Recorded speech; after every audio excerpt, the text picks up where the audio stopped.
Tập 9. Không sao không hiểu thì đến tìm tôi ông chủ. Ông chủ, bên ngoài có mấy người đến muốn tìm Trần Sơn Hà.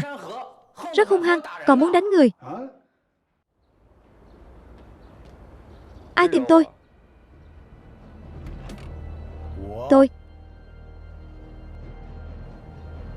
Tôi không quen anh. Tôi trước giờ kiếm sống ở Bánh Tảo.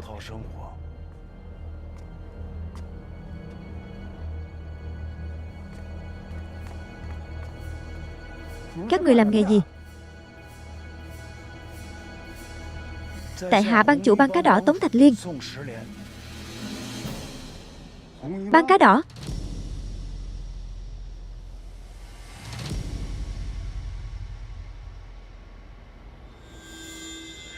Xin hỏi Tống ban chủ có gì chỉ giáo ông quý danh là gì? Tôi tên là Từ Nam Lộc, chủ tiệm thuốc. Vậy không liên quan đến ông tôi tìm anh bạn này.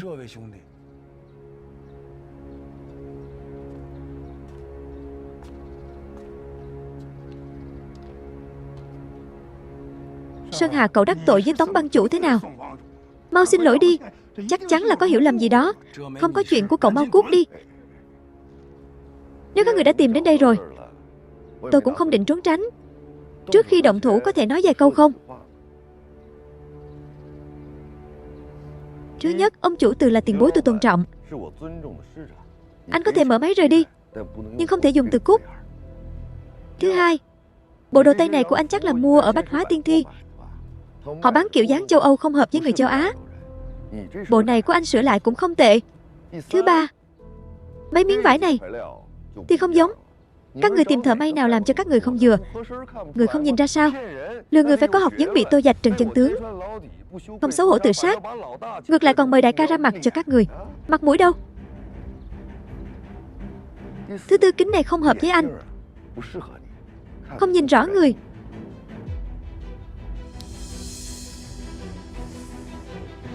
Anh họ Trần, Trần Sơn Hà Đại Thiên Hai, tôi lần đầu tiếp xúc. Hay là đổi chỗ khác mời anh uống một ly? Từ khi biết trò lừa lá bố tra là do ban cá đỏ làm, Trần Sơn Hà liền suy nghĩ phải gặp mặt Tống Thạch Liên. Anh có một kế hoạch táo bạo. Ông chủ không sao chứ tìm ông không phải tìm tôi. Tìm cậu Sơn Hà bọn họ bắt nạt người. Tôi nói với ông tìm một người lanh lợi, lén lút đi theo xem thử. Nếu có gì không ổn, ông mau chóng quay về báo tin cho tôi. Được. Tôi nói này cậu đó, lặng lẽ đi theo. Có tình hình gì lập tức quay về nói cho tôi biết. Sao lại trùng hợp như vậy? Chuyện này làm sao đây?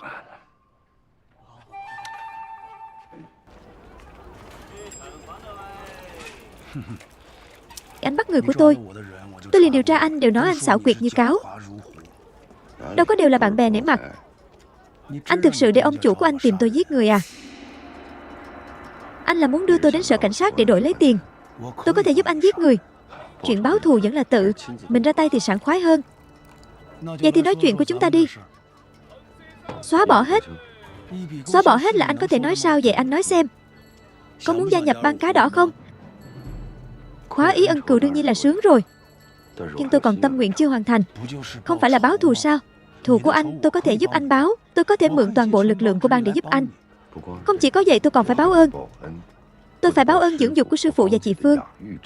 Phải giúp đỡ làm cho tiệm thuốc lớn mạnh. Vậy là không nể mặt tôi rồi. Bà ơi, bà ơi, bà ơi.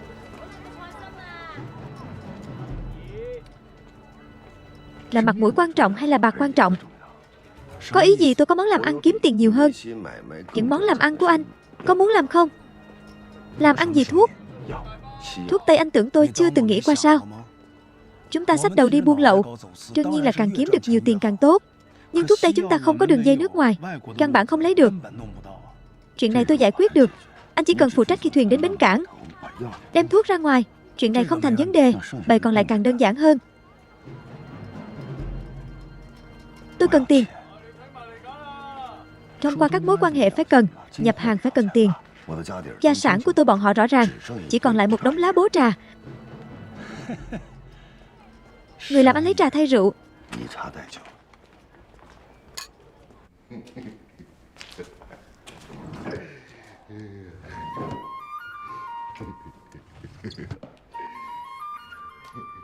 Cậu được rồi, được rồi.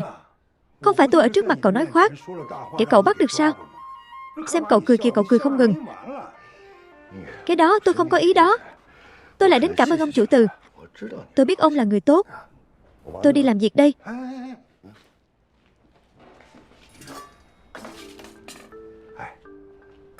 Anh ta tìm anh làm gì? Tôi thấy hai người nói chuyện lâu như vậy. Giết người. Không phải ông nói người ta làm ăn này sao? Không phải cậu. Tôi đùa ông thôi, chỉ là một món làm ăn nhỏ. Làm tôi giật cả mình. Cậu phải cẩn thận. Bọn họ quan lại có kết với nhau vậy thì cậu xong đời. Tôi không nói với họ chuyện báo thù, là chuyện làm ăn khác. Loại người này đừng có mưu đồ với hổ. Chúng ta làm ăn đàng hoàng. Với những người giang hồ này, ít dập thì tốt hơn. Tôi không có cách nào. Muốn báo ơn, muốn báo thù, tôi phải làm cho bản thân đủ mạnh mẽ. Vì mục tiêu này cho dù là rủi ro lớn hơn. Tôi biết chừng mực tôi còn phải học y dược với ông. Chó nhảm, tôi là ông chủ của cậu. Trống vẫn là thầy giáo tốt. Giúp tôi một việc nữa.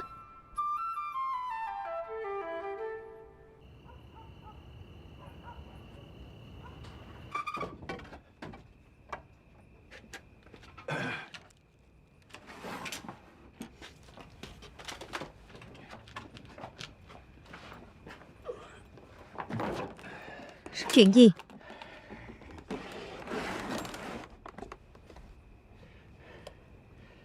Đây là cổ phần làm ăn của tôi. Chính là mấy người kia. Bọn họ không phải lừa đảo sao là người đứng sau bọn họ. Lần này cơ duyên trùng hợp quen biết, thì tôi thuyết phục một phen, liền đồng ý cùng nhau làm ăn. Vậy làm ăn không phải là lừa đảo chứ, là làm ăn cứu người. Thuốc tây, thuốc tây. Thuốc tây cũng rất hiệu quả, chỉ là giá cả định quá cao. Mấy tiệm thuốc lớn bán thuốc tây tôi đều đi hỏi thăm rồi, không phải bọn họ muốn bán đắt, là thuế hải quan quá cao, cho nên người có thể dùng thuốc tây không nhiều. Nhưng đây là tiệm thuốc Bắc của chúng ta, không phải ở nhà chúng ta. Chúng ta làm bán buôn. Vậy có phải là loại buôn lậu mà bọn họ nói không? Lần trước cậu đấu giá mua những loại thuốc tây đó, không phải là bị hải quan tịch thu sao, cho nên phải hợp tác với bọn họ. Bọn họ phụ trách lấy hàng từ hải quan ra, tôi phụ trách mua thuốc từ nước ngoài, sau đó bán ra ở Quảng Châu. Đây là chuyện tốt cứu người tích âm đức.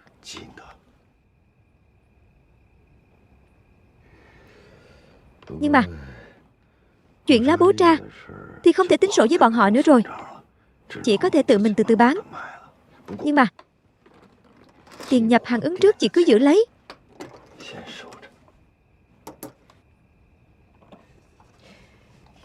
Tiền này có thể tiêu được. Vậy cổ phần không thể là dùng để tiêu sao? Tôi sẽ đổi thành cá vàng nhỏ cho chị. Chị tự mình bảo quản cho tốt. Còn nữa, ngày mai chị đi nhà máy nước kéo một đường ống nước. Chúng ta dùng đồng hồ nước của nhà mình, không cần chúng ta gánh nước ăn là được. Vậy sau này chị bận rộn làm gì có thời gian gánh nước. Tôi lại không nỡ để chị đi gánh nước. Hơn nữa chị thích sạch sẽ, phải có đủ nước cho chị tắm rửa chứ. Dù sao cũng không tốn mấy đồng. Không tranh cãi nữa. Đợi sau này việc làm ăn này có khởi sắc, lại kéo một đường dây điện dùng đèn điện của nhà mình. Tốt quá.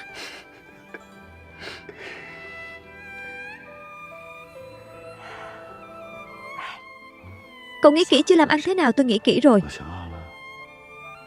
Nhưng chị phải giúp tôi một việc tôi.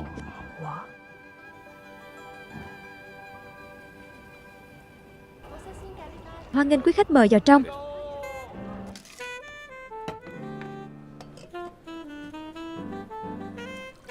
Ly rượu này là tôi pha chế đặc biệt, cô nếm thử một chút. Cảm ơn.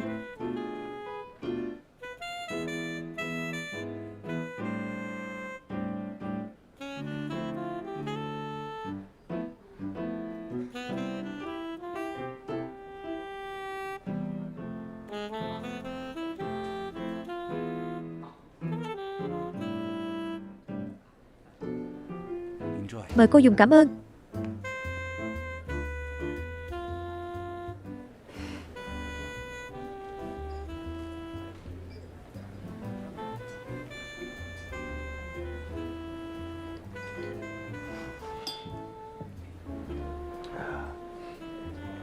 Tôi muốn mời thư ký của Đại ban Ngân hàng Di Hòa ăn một bữa cơm Tây. Ở đây tôi lại chưa từng đến. Chúng ta thử trước xem, tránh đến lúc đó mất mặt. Cậu mời tôi đến làm gì? Cậu mời người ngoài. Mời ông chủ từ đó đều là người ngoài. Tôi không muốn mất mặt trước người ngoài. Mời cũng rất mất mặt. Đó, mấy chỗ kiểu này tôi cũng chưa từng đến. Chúng ta là người một nhà, mất mặt lẫn nhau không sao cả. Hơn nữa nơi hiếm lạ như vậy, tôi luôn phải dẫn chị đến mở mang kiến thức.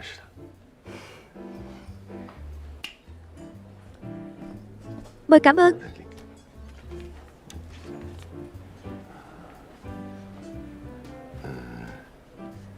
Cái này và cái này thêm bít tết được, cảm ơn.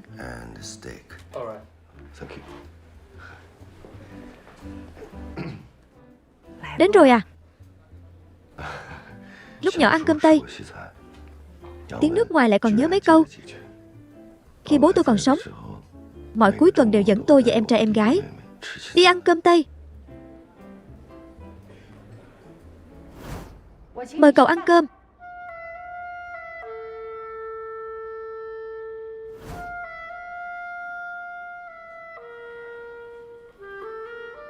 Tôi còn tưởng những chuyện lúc nhỏ này đã quên hết rồi. Ai ngờ nó lại ẩn sau mí mắt.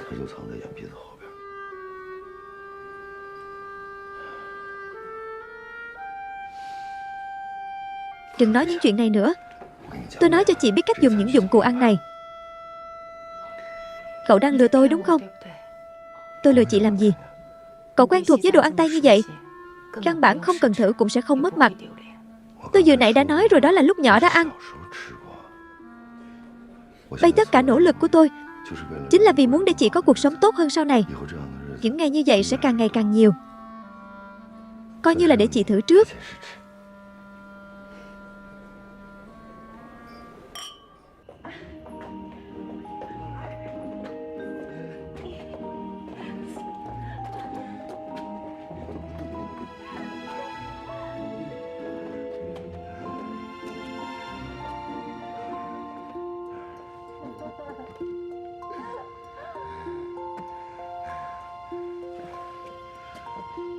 Chị Phương,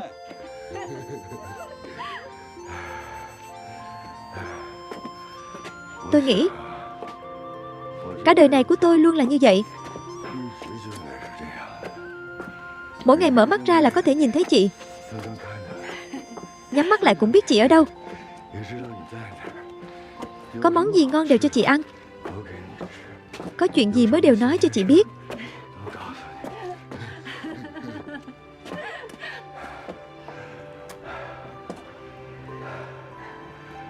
Một đời một kiếp, cả đời.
Chú thất của cậu cung cấp rau cả nửa đời.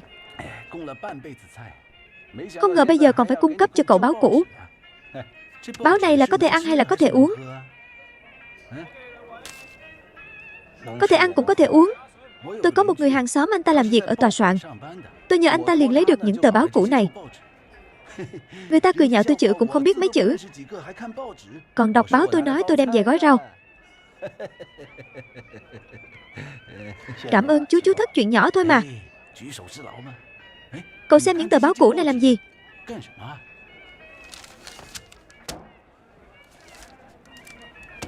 Bài viết của Đàm Diệu Hanh. Nấu ăn trước tiên phải quen thuộc với nguyên liệu. Chính là phải ở nhiệt độ thích hợp nhất, bộc phát ra khoảnh khắc tốt nhất của nó. Đàm Diệu Hanh ông ta chính là nguyên liệu của tôi. Vậy tốt, vậy sau này tôi định kỳ đưa đến cho cậu. Cậu cũng là một người tàn nhẫn. Đấu khí với người ta ngón chân cũng cắt đi đau không?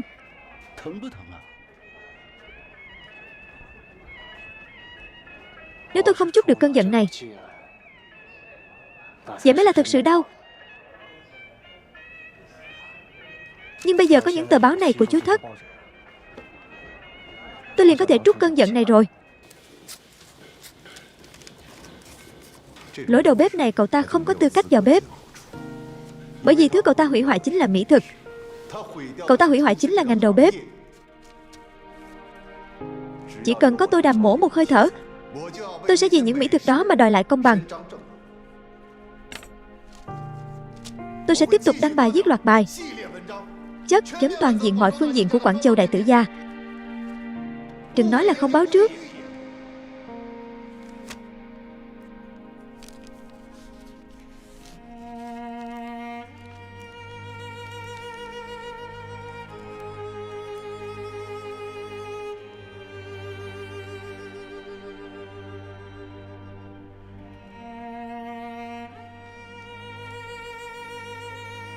Anh Trần, vậy anh không cần phải đọc báo nữa. Không đọc nữa? Vậy thì tốt quá, mọi người đều nói anh bị ma ám rồi. Em biết anh không có anh đó là nén giận báo thù. Đi ngủ đi.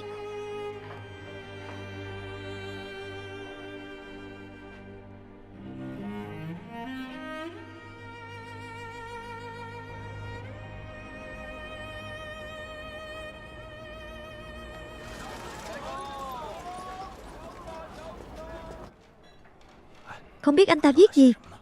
Không chừng nhà hàng này lại sập tiệm rồi đúng vậy.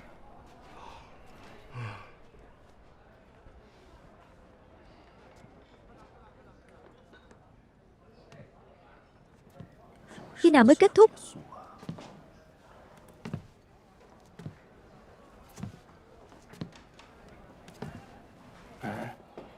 Anh bạn tòa soạn nào? Tòa soạn nhỏ hai anh thì sao? Quốc Hoa, Dân Quốc Nhật Báo. Bài này của ông Đàm là viết cho chúng tôi. Đúng. Đừng vội trước sau có thứ tự. Chúng tôi còn đang đợi xuất bản. Yên tâm hai vị. Tôi không phải đến đây để tranh bản thảo với các người. Vậy anh là? Tôi là đến đập phá.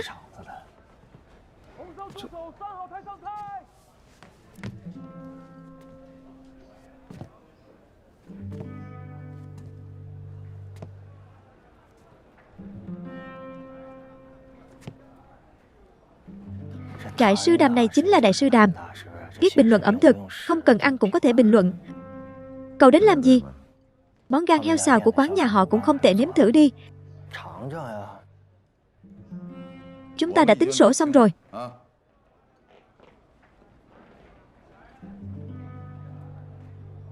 Tính sổ xong?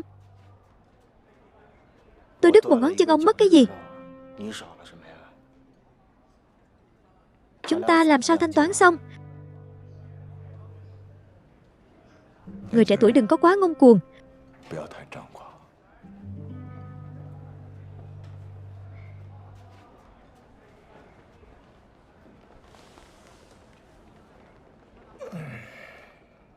Mau viết đi. Hai bạn nhỏ ở cửa còn đang đợi. Để đoán xem ông đang viết gì. Gan heo đúng không? Không cẩn thận bị tôi đoán trúng rồi. Vậy tiếp theo tôi đoán xem ông viết thế nào. Ông nhất định là từ kinh thi sở từ Hán Nhạc Phủ bắt đầu viết. Sẽ nghĩ xem người xưa viết thế nào món gan heo này, đúng không? Thơ Đường thơ Tống ông căn bản sẽ không dùng. Ông chê người ta lịch sử quá ngắn, không thể hiện ra trình độ của ông, đúng không? Đừng có quấy rầy tôi. Cẩn thận tôi úp đĩa heo này lên mặt ông. Người mất mặt không phải là tôi. Cậu một tên học việc đầu bếp.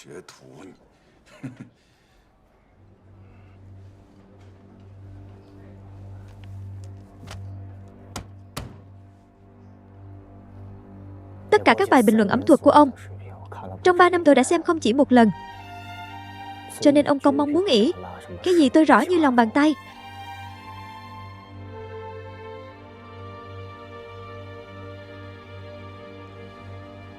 Tôi nói tiếp. Tiếp theo ông sẽ viết hôm nay tâm trạng thế nào, thời tiết thế nào, tại sao lại đến trước đĩa gan heo này. Dù sao lời nói dối vô nghĩa một chữ cũng không thiếu. Nhưng cái này cũng có một cái lợi, khiến người có máu có thịt như ông đây nóng hổi. Chỉ tiếc đĩa gan heo này nguội rồi còn chưa ăn mà.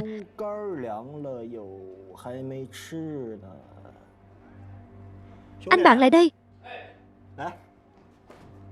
Thưa anh, đại sư Đàm không thích ăn đồ nguội. Đối với đại sư Đàm một đĩa nhất định phải nóng hổi.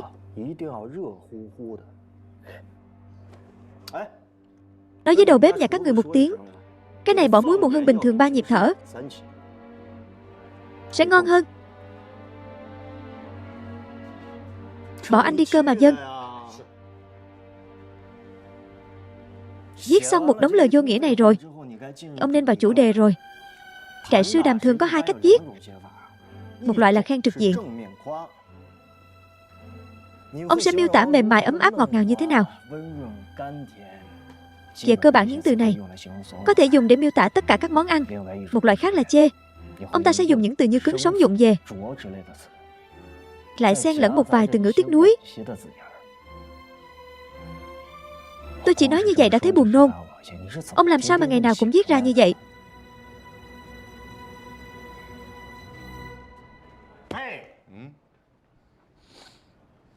Thời gian tôi dưỡng thương này không làm gì cả.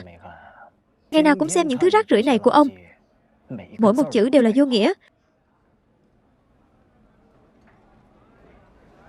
Rốt cuộc cậu muốn làm gì báo thù?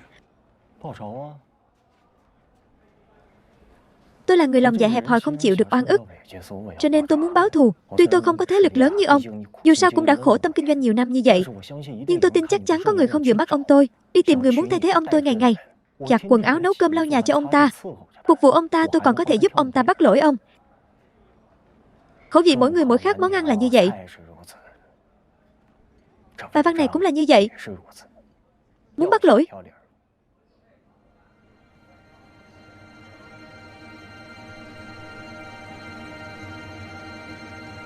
Chỗ nào cũng có thể bắt.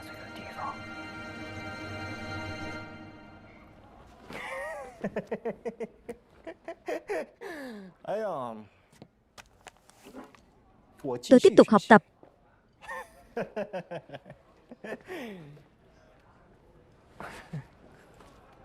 Đừng đợi nữa, hôm nay ông ta không viết ra được.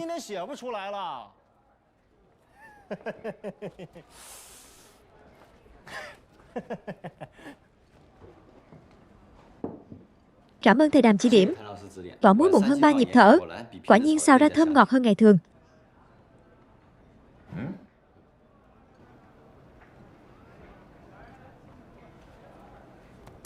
Vậy sao?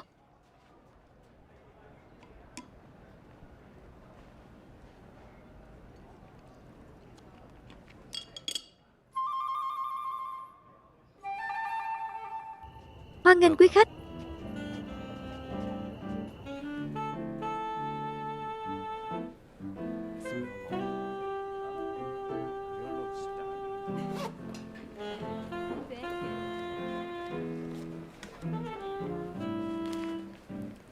Cảm ơn.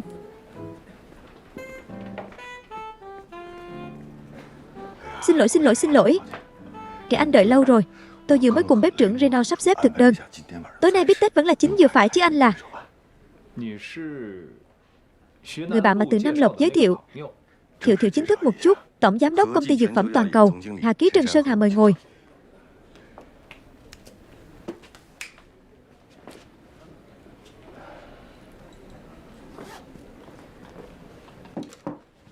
Cảm ơn.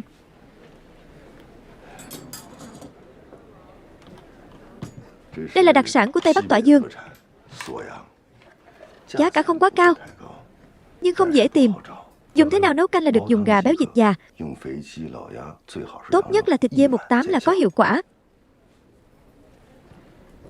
Anh Trần, không biết anh tìm tôi với việc gì quan trọng? Kết bạn thôi đúng rồi.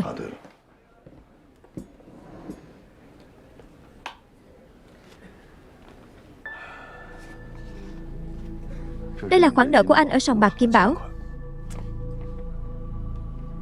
Tôi đều đã trả thay anh rồi sao? Ngài lại báo danh hiệu Ban Cá Đỏ. Ít nhất sẽ không có ông chủ nào lừa anh nữa.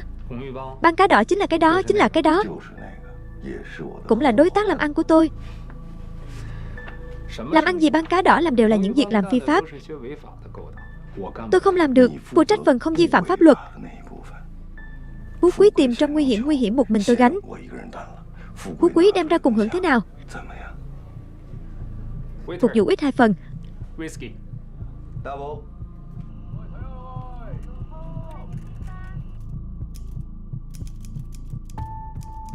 Tôi để Di Hòa phụ trách viết thư đặt mua thuốc Tây với các hãng nước ngoài. Thông qua kênh của Di Hòa thanh toán tiền hàng. Thông báo cho hãng đưa thuốc Tây trên thuyền đến Quảng Châu.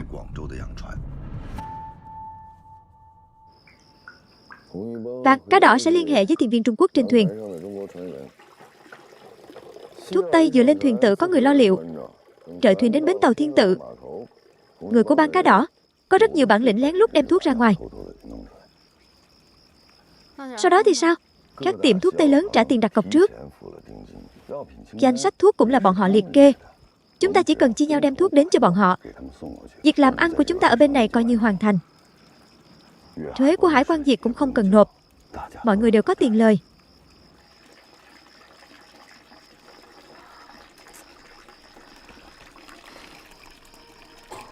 Đừng lãng phí. Giờ nước này vừa mở đồng hồ nước liền bắt đầu quay. Quay làm tim tôi loạn cả lên. Để tôi.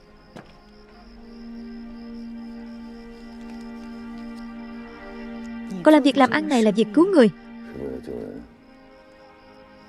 Cùng lắm, coi như là cướp của người giàu chia cho người nghèo. Dù sao cũng không phải là làm ăn chính đáng tôi biết. Tôi còn sẽ tiếp tục tìm tòi sách y học cũ. Học y học dược với từ Nam Lộc mới là con đường đúng đắn. Trần Sơn Hà biết nỗi lo lắng của chị Phương, nhưng sự hứng thú của từ Nam Lộc đối với thuốc Tây khiến anh có được gợi ý rất lớn. Anh ta muốn tìm tòi một con đường kết hợp Đông Tây y để nhiều bệnh nhân sớm ngày được hưởng lợi. Anh ta quyết định liều lĩnh hợp tác với Ban Cá Đỏ. Đi nhanh lên không thì sẽ biết đi mất. Không kịp thì đi bộ về. Đi không nổi anh không cõng đâu. Em lớn rồi anh cõng không nổi. Đi không nổi. Đừng có nghịch nữa. Em còn muốn nam nữ hợp ban. Sao anh liên hệ được một gánh hát? Bọn họ biểu diễn ở Thượng Hải. Thiếu một đào chính Thượng Hải có thể nam nữ hợp ban. Em có thể đi làm đào chính đi Thượng Hải sao? Vậy anh có đi không anh còn chưa nghĩ kỹ. Còn phải nói với sư phụ một tiếng. Vậy em cũng không đi nữa, em muốn ở cùng anh. Chúng ta có thể hợp ban hát kịch. Bản lĩnh sư phụ dạy. Ông ấy không để ý, không thể tự ý đem ra ngoài kiếm tiền. Thổi kèn thì không sao. Suka em có thể học hát thanh âm. Học gì cũng rất nhanh.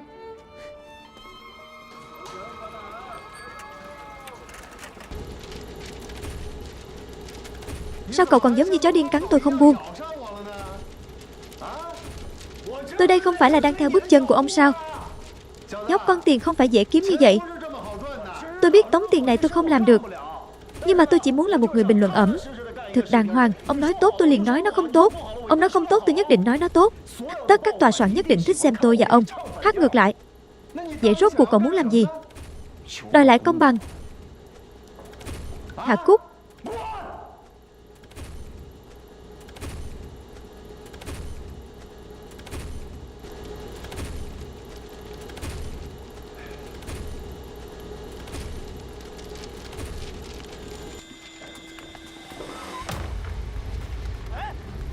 Làm gì vậy? Các người muốn làm gì? Các người muốn làm gì?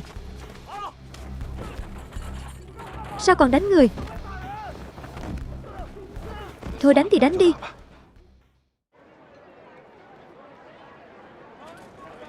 Đến 2 vị khách.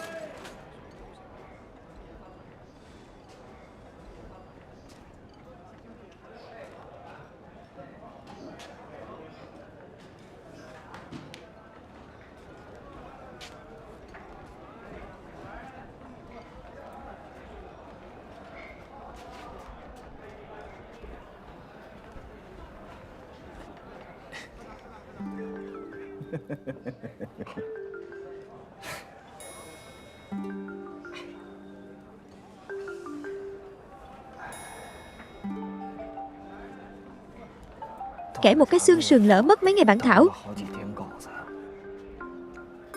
May mà tư duy này có thể theo kịp ông. Hết nước rồi đây.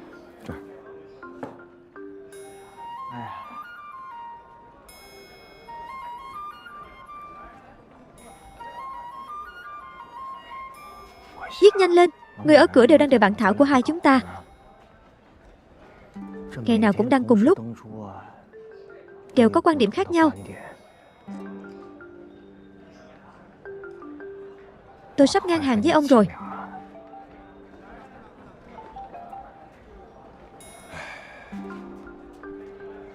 Tôi sai rồi.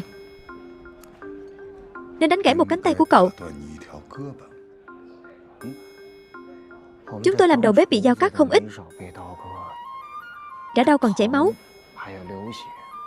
Không uy hiếp được tôi. Trừ khi là ông tìm người giết tôi, nhưng ông dám không? Ông dám không nếu ông thật sự có thể giết tôi? Tôi còn nể ông là một trang nam tử.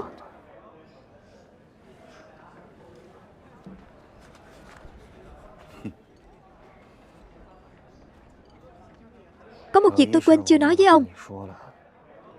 Tôi là trẻ mồ côi không vướng bận gì. Chính là một mạng quèn. Chỉ cần tôi trần vẹn còn một hơi thở này, công bằng này, tôi nhất định sẽ đòi lại.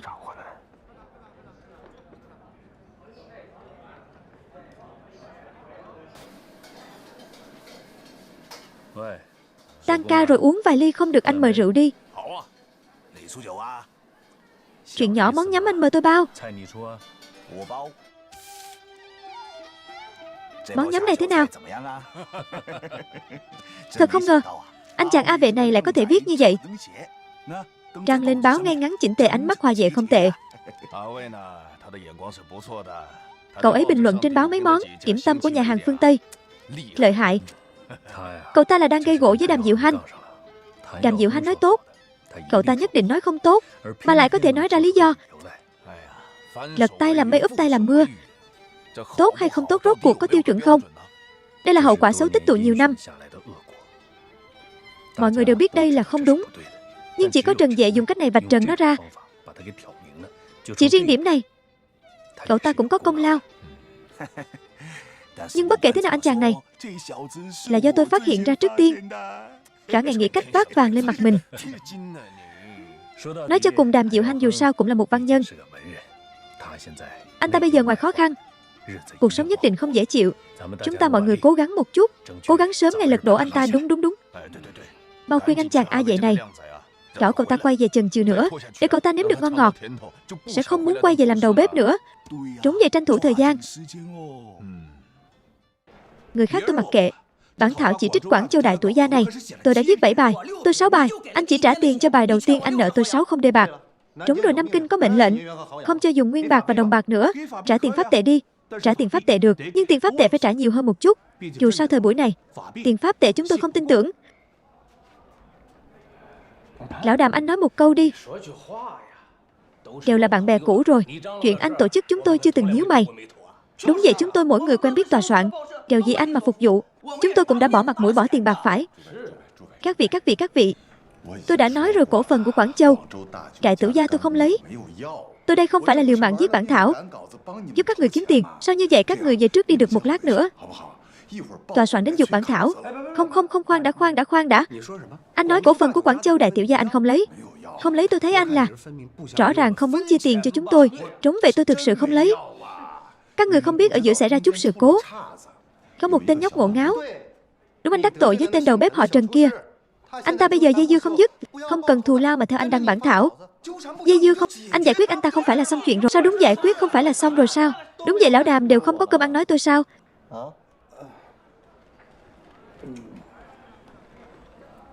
Sao vậy đại sư Đàm cạn kiệt ý tưởng rồi?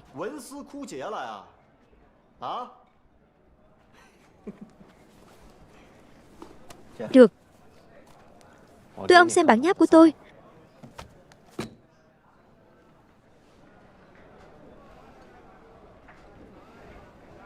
Trần Vệ, cậu đừng có làm chuyện quá tuyệt tình. Bây giờ ông biết cái gì gọi là tường đổ. Mọi người đẩy chưa? Sư phụ Đàm.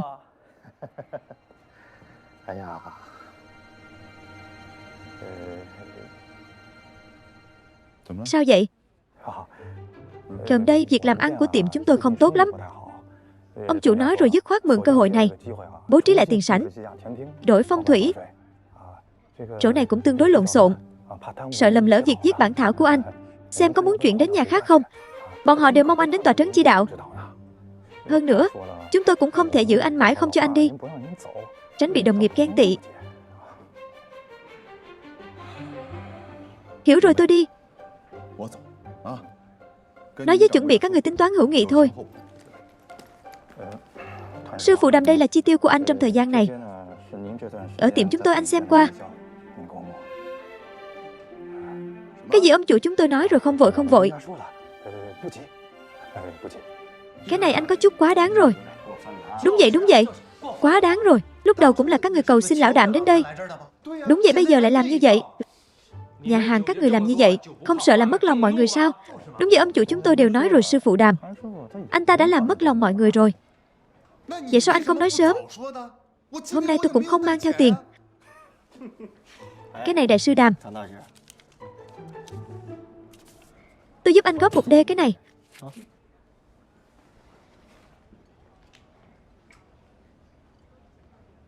Không cần.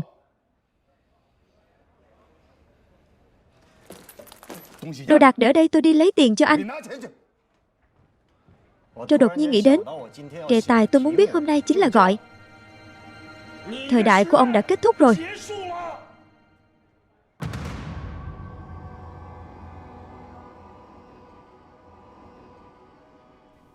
Từ khi Trần Lập Hà Kỳ Nữ cải trang nam lên sân khấu, bây giờ rạp hát Hoa đã loạn cả lên rồi. Liên tục diễn 1 tháng kịch. Nghe nói Trần Lập Hà cũng đã thu hồi thiếp bái sư này rồi. Kịch cũng không có mà diễn. Cả ngày đi theo Kim Huệ Dinh lăng xăng. Cậu nói xem phía Nam Kinh làm sao biết được kích cỡ cảnh phục của tôi hả? Cảnh phục mới của các cậu phải thống kê kích cỡ báo lên. Mà cảnh phục mới của tôi, bọn họ đã làm xong đưa đến rồi. Điều này nói rõ điều gì? Điều này nói rõ anh sớm đã bị Nam Kinh để mắt tới. Tuy không trúng, cũng không xa lắm.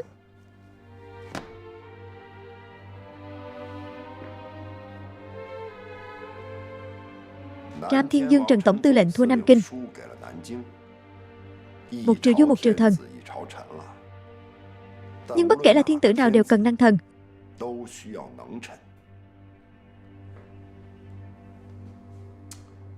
Có thể bắt được Đảng Cộng sản chính là năng thần. Dân cùng Trần Tế Đường nói cơ hội không thể bỏ lỡ. Thầy bói kia đã bị tôi bắt được. Anh ta nói anh ta đoán cơ hội không thể bỏ lỡ. Không phải là cơ trong cơ hội mà là cơ trong máy bay. Không quân Đào Năm là nguyên nhân trực tiếp khiến Trần Tế Đường này từ chức. Đương nhiên đây đều là công lao của anh.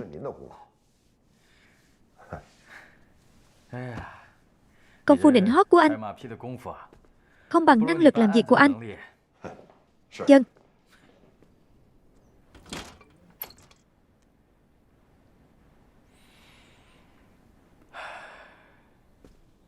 phòng làm việc cục trưởng này của anh sao ngửi như nhà ăn? Hay là đổi cho anh một phòng? Thôi, quay về tìm người dọn dẹp sạch sẽ một chút. Sau đó ở vị trí này đặt cho tôi một bài vị quan 2 gia, thắp chút hương tốt trừ tà khí. Cảnh sát Quảng Đông các anh không cúng bài vị sao? Đồng chí cách mạng Nam Kinh đều cúng bài vị.